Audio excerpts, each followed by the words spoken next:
কথা বলার ক্ষমতা নেই, এত ভালো হয়েছে খাবারটা।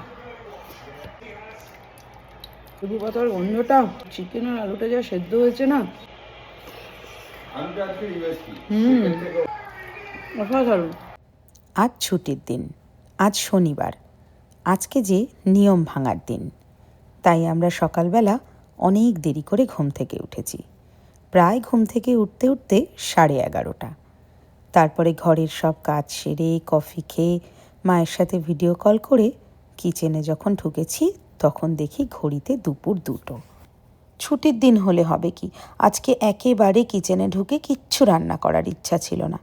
জানি না আপনাদের এমন হয় কি না, তবে আমার কিন্তু মাঝে মাঝেই এমন একটা শনি রোববার আসে যেদিনকে মনে হয় কিচ্ছু রান্না করব না। তাই ছুটির দিনে বাড়ির সবাইকে খুশিও করা যায়, অথচ ভীষণ চটপট সহজে রান্না হয়ে যায় এরকম একটা রেসিপি বেছে নিলাম করার জন্য। এই যে দেরি করে ঘুম থেকে ওঠা, তারপরে যা হোক কিছু একটা বানিয়ে হাসি মুখে খেয়ে নেওয়া, এই একার সংসারে না এই স্বাধীনতাগুলো খুব আছে।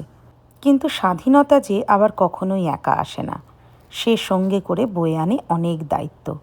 যেহেতু সংসারটা একার, তাই জন্য এই সংসারে দায়িত্বও অনেক বেশি। হায়ার সেকেন্ডারি পাশ করার পরে ইঞ্জিনিয়ারিং পড়তে যখন হস্টেলে চলে গেলাম, তখন থেকেই এই অল্প অল্প করে দায়িত্ববোধগুলো তৈরি হয়েছে।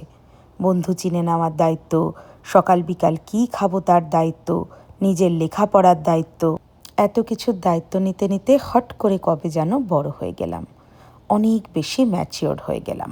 বিশেষ করে বাবা মা নিজের দেশ শহর ছেড়ে এই ভিন দেশে এসে যখন একটা সংসার গড়লাম, তখন বুঝতে পারলাম একটা সংসারের দায়িত্ব কাকে বলে। এদেশে আসার পরে বুঝেছি জীবন মানে সমস্যা থাকবেই। তাই সেই সমস্যাকে নিয়ে হাহুতাশ করার মতো সময় নেই, তার সলিউশন নিজেকেই বার করতে হবে। জীবনের ছোট বড় সব ডিসিশন নিজেকেই নিতে হবে, কিন্তু তার মানে এই নয় যে সব সময় সব কটা ডিসিশন ঠিক হবে। বুঝতে হবে জীবনে ডিসিশন ভুল মানেই জীবন ভুল হওয়া নয়, বরঞ্চ এই ভুল ডিসিশন থেকে আরও জীবন অনেক কিছু শেখায়।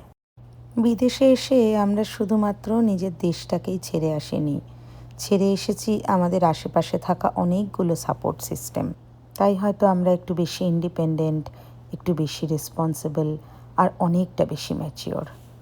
কারণ জীবন এখানে থেমে থাকে না। মন খারাপ লাগলেও সংসার চালাতে হয়, ভুল হলেও ডিসিশন নিতে হয়, একা লাগলেও উঠে দাঁড়াতে হয়।